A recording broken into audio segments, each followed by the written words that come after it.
From the moment you were old enough to understand the world, you were taught a simple idea. Success means more. More money, more status, more achievement. And slowly, without realizing it, your entire perception of life began to organize itself around accumulation. School teaches you to perform. Work teaches you to compete. Society teaches you to measure your worth through productivity.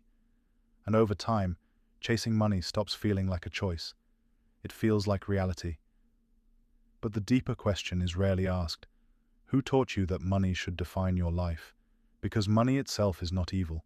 It is a tool, but modern systems transformed it into something larger, an identity, a measurement of value, a symbol of success. People no longer simply use money. They pursue it psychologically. They attach meaning to it. Security becomes dependent on it. Self-worth becomes connected to it.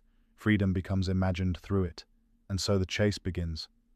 Not because people are greedy, but because they are conditioned. Conditioned to believe that fulfillment exists somewhere ahead. The next promotion, the next purchase, the next financial milestone. But something strange happens. The closer people get to what they once desired, the more temporary satisfaction becomes. Because desire adapts, what once felt extraordinary becomes normal. And once it becomes normal, the mind immediately searches for something else. This creates a cycle with no endpoint.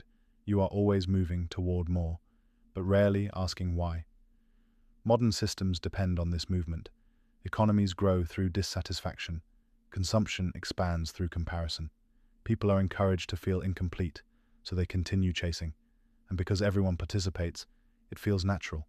But constant pursuit comes with a cost. Time, attention, relationships, presence. People sacrifice years trying to build a life they are too exhausted to experience. And perhaps the greatest illusion is this, the belief that enough is somewhere in the future. Because if enough always exists ahead of you, you never stop running. This does not mean money lacks importance. It matters. But when money becomes the center of identity, life slowly becomes transactional. Experiences become investments. Relationships become calculations. Human worth becomes measurable. And eventually, people forget how to exist outside productivity. They no longer know how to rest without guilt, how to slow down without anxiety, how to feel valuable without achievement. And perhaps that is the quiet truth. The system never trained you merely to survive. It trained you to continue chasing.